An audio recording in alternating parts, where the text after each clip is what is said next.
Hello and welcome to Just a Damn Nerd.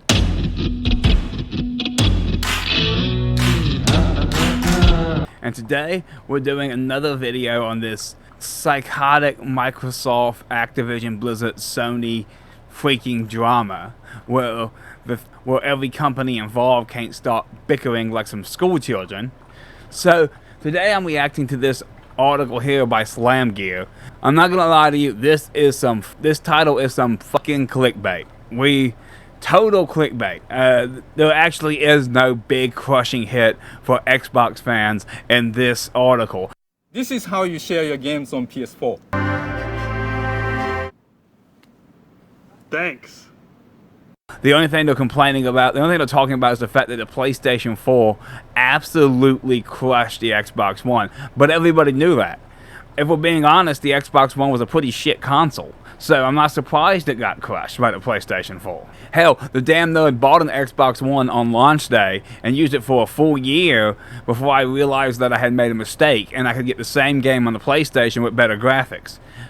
Don Magic was an absolute... Fortunately, we have a product for people who aren't able to get some form of connectivity. It's called Xbox 360. Fucking moron who tried to destroy the whole Xbox brand. But luckily, he got replaced by Phil Spencer. Since the launch of Xbox One, we've listened to you, the community of Xbox gamers, and we're grateful for your continued feedback. Last year, the team decided to tackle a feature that has been consistently at the top of your request list. And while we weren't sure it was possible, today I'm pleased to announce Xbox One backward compatibility.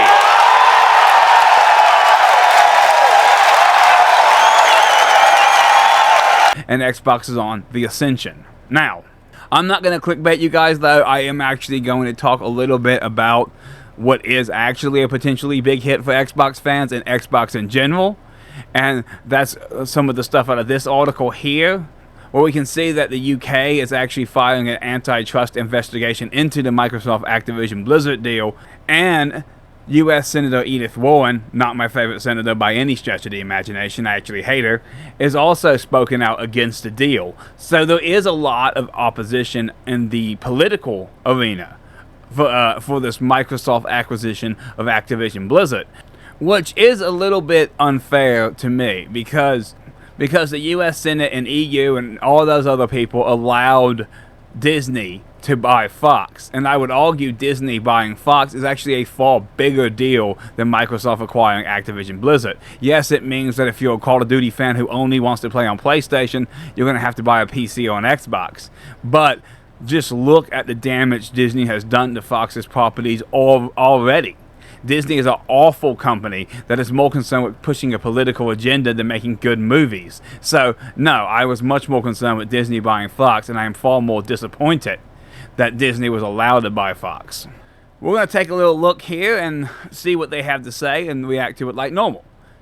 The war of public opinion is generated between Microsoft and Sony is never ending. Well, isn't that the truth? Especially when it comes to their roles as creators in the gaming space with Xbox and PlayStation. Most of the way PC gamers often tend to either be Team AMD or Team Nvidia. I sincerely doubt this is a true statement. AMD is so infinitely far behind Nvidia right now. Console gamers also have a tradition to pick Xbox or PlayStation and stick with them for generation after generation, normally PlayStation. Sony and Microsoft continue to release new versions of Xbox and PlayStation every few years, more like every 5, only adding fuel to the fire, with new features supporting games and performance metrics. In other words, power and how many games are there. In the last battle of a new larger feeling revealed that Sony has Microsoft beat in one disturbing way, the console sale numbers. Now, so let's take a minute to dissect this for a second. I'm going to elaborate a bit more on a few of the comments I've made. This Xbox versus PlayStation is something I always assume would die off, but I've learned from first-hand experience in recent weeks, it has not. Not even close. People are still super toxic towards one or the other. Hell, these two devices are as polarizing as Democrat or Republican right now. And a lot of the anger focuses around the Activision Blizzard deal. Now, if we switch over here for a second, so the Activision Blizzard deal is the big thing right now that has people very angry, especially Xbox fans who feel like they're being treated unfairly because of the fact that Microsoft already agreed to pay this money, Activision Blizzard already agreed to accept the money, but it looks like a lot of government agencies may not be willing to actually approve this sale, and that has generally pissed off a whole lot of people. And it's fair, even to you PlayStation fans watching this, it's fair for people to be mad about that, since the government, especially the United States government, has approved all kinds of other insane deals that are valued at more money. The only real reason that you hear any talk from US politicians is because of the Activision Blizzard sex scandal. It's why Edith Warren brought it up, because she was attempting to make herself look better. The reality is, it's just a nice campaign slogan, but eventually they will have to vote on whether or not to approve it, or whether or not it violates US antitrust laws. Alright, so we're looking at the US antitrust laws here for a second. I did this in the last video, but I cut a lot of it out because I thought it was kind of boring, so we're going to gloss over this pretty quickly. Essentially, the FTA are here, as you can see, are mostly responsible for enforcing the United States' antitrust laws, and essentially they do it in conjunction with the DOJ. So essentially, the US antitrust laws are designed to prevent any non-competitive action, a company buying another company that decreases the competitive market. And you can see it here in this passage. If the FTA thinks that a law has been violated, the agency will try to stop the questionable practice or find a resolution to the anti-competitive portion of, say, a proposed merger between two companies. So essentially, if two companies want to merge, or say a company the size of Microsoft buys a company the size of Activision, then the FTA can put a stop to the deal as anti-competitive. If no reason is found, the FTA may put out an administrative complaint or pursue an unjust relief in federal court. So basically, if they don't find a legitimate reason to stop a deal, but the FTA still thinks a deal should be stopped, they can actually file suit, which would be the US government versus Microsoft in this case. And if the court rules in the favor of the FTA or the United States government, the deal won't be approved, and Microsoft will be unable to acquire or merge with Activision Blizzard. Why are we still here? Just to suffer? So Microsoft is absolutely fighting an uphill battle, because that's what's happening in the UK right now. The UK's version of the FTA, or whoever manages the UK's antitrust laws, it has opened an investigation into the Microsoft Activision Blizzard deal. Now, while both Activision Blizzard and Microsoft are US-based companies, if they are not approved in the UK, they will no longer be allowed to do business in the UK. Now, we have seen UK lawyers get involved in the past when they broke up Nvidia's attempted acquisition of AIM, which is a computer processing making company, because Nvidia was going to get into the processor space to compete with Intel. But the UK is unlikely to approve this deal. However, they can't really stop the deal.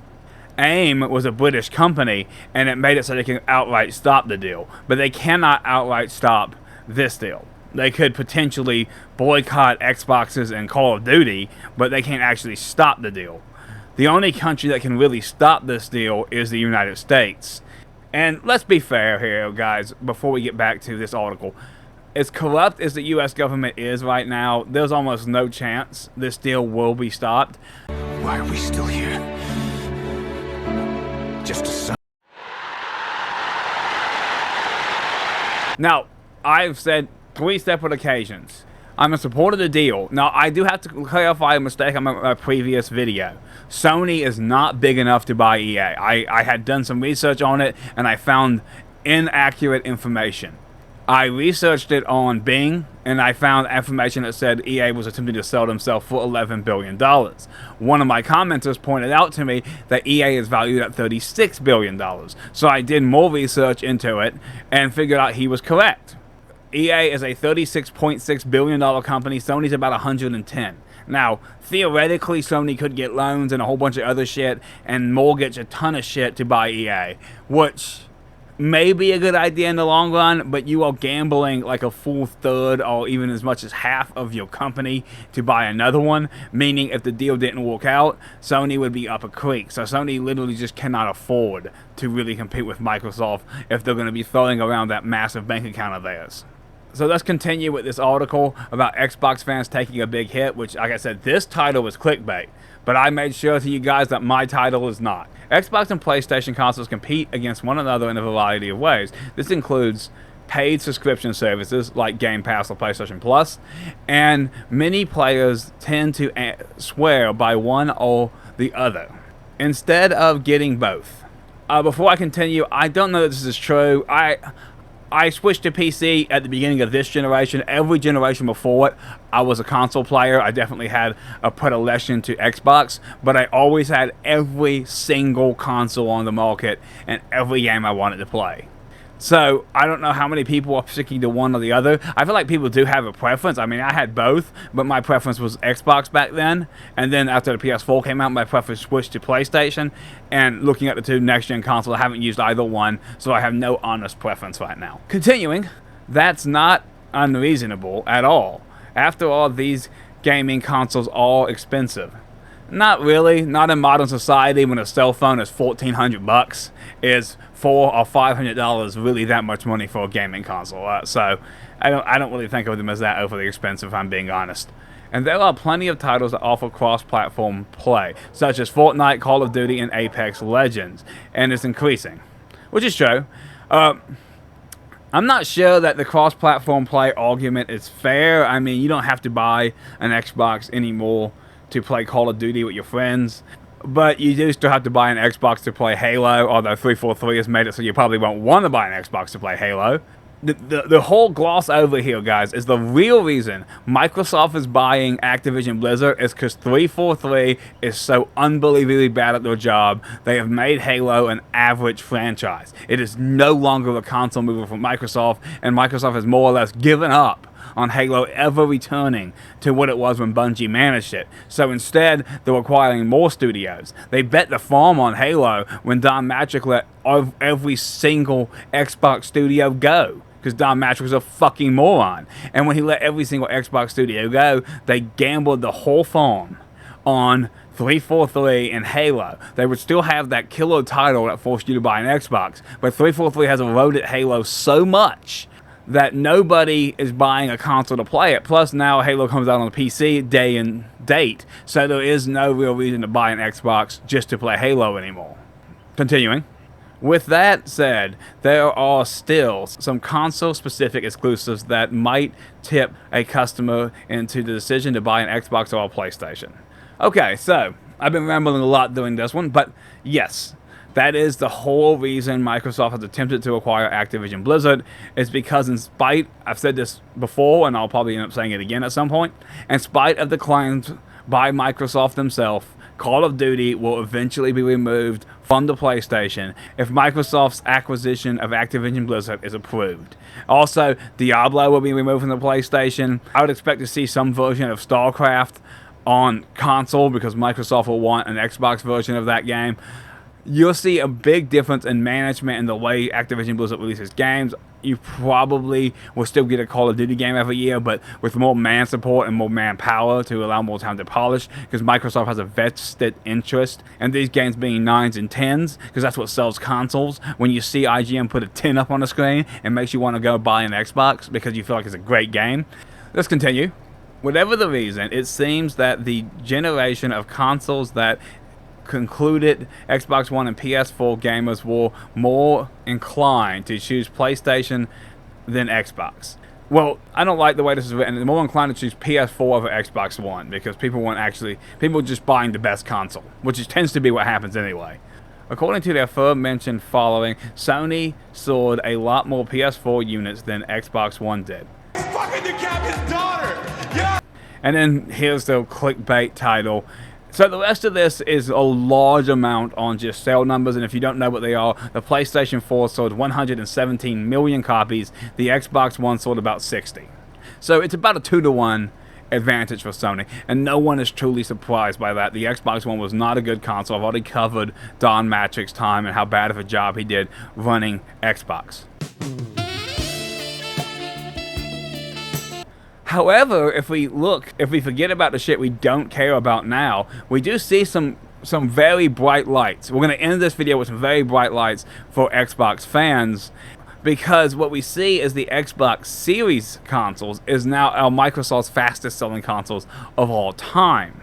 And by most accounts, the Xbox Series consoles have outsold PlayStation 5. No surprise there. And I'd say what you see a lot, and you don't hear this a lot because everyone likes to stoke the hate on both sides, but you'll see a lot, the better console tends to win. Now look, Xbox gamers can get mad at me if they want, but the PS4 was a vastly superior console, and it had better exclusives. Now you fast forward to today, the Xbox Series X is a vastly superior console, but the PlayStation still has better exclusives. So what we see, and what we've seen, and what we continue to see, is that the Xbox is winning right now. Microsoft is pushing to acquire more studios because they really didn't have a choice. A lot of people were pointing out in the comments, thanks for commenting guys by the way, a lot of people were pointing out in the comments of the previous video that Microsoft should just make new studios, but that isn't really how this is done. If you actually take some time to look at it, you'd realize Microsoft bought Bungie, they bought Rare, Sony bought Naughty Dog. You can pretty much go back and find that the vast majority of these studios are not in-house. As a matter of fact, almost every studio either Microsoft or Sony owns right now were not started off as in-house studios. I think Sony has one studio left that's an in-house studio, but every other studio they have, they acquired. So this is just the way business is done in the game industry now. It's just Microsoft has the world's deepest pocketbooks, so they were able to acquire a company as big as Activision Blizzard, who is the biggest game publisher by far in the industry.